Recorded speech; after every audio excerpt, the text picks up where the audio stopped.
Get out of the city and into an adventure that moves the whole family.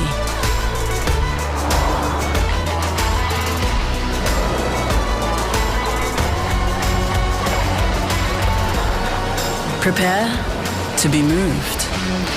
The all-new Nissan X-Trail.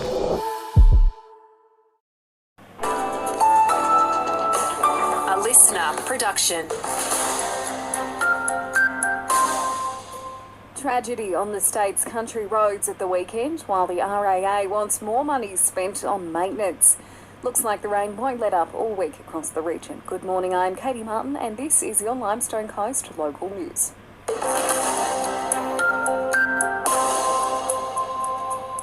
We begin with tragedy on the southeast roads. A 19-year-old dead after a crash in Kiki. Tributes are flowing for Keith teen Poppy Crozier. Her car, a ute and a B-double truck involved in the Friday afternoon crash on the Duke Highway. Police are calling for dashcam footage.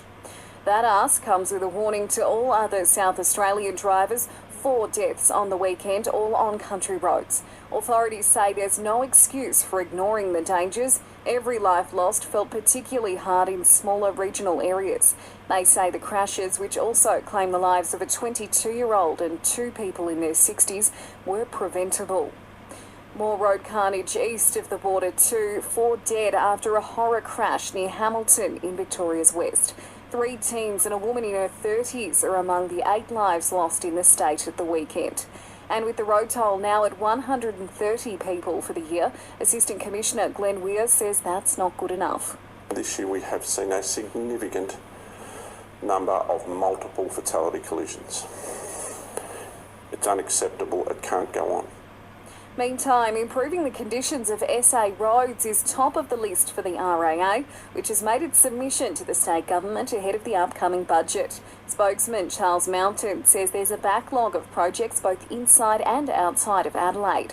The condition of the road network does have a big impact on how people move around Adelaide, and that obviously has direct impacts on freight and business. So in terms of an economic benefit to the state, having a good, reliable road network that's well maintained is critical.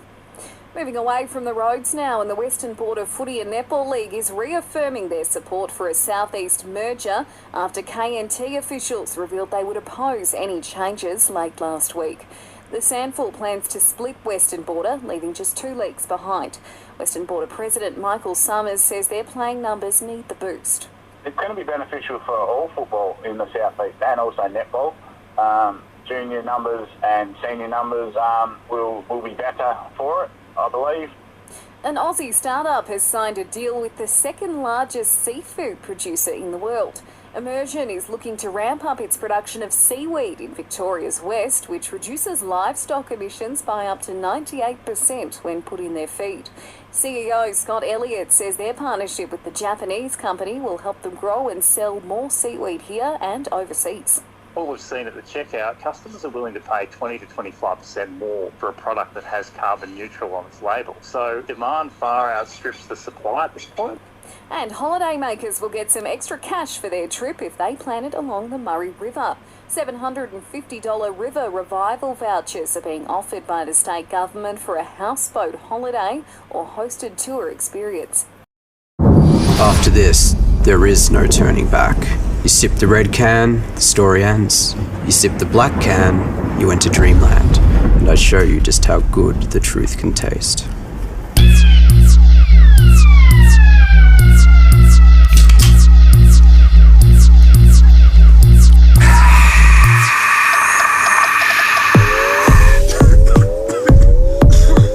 Take the Pepsi Max Taste Challenge.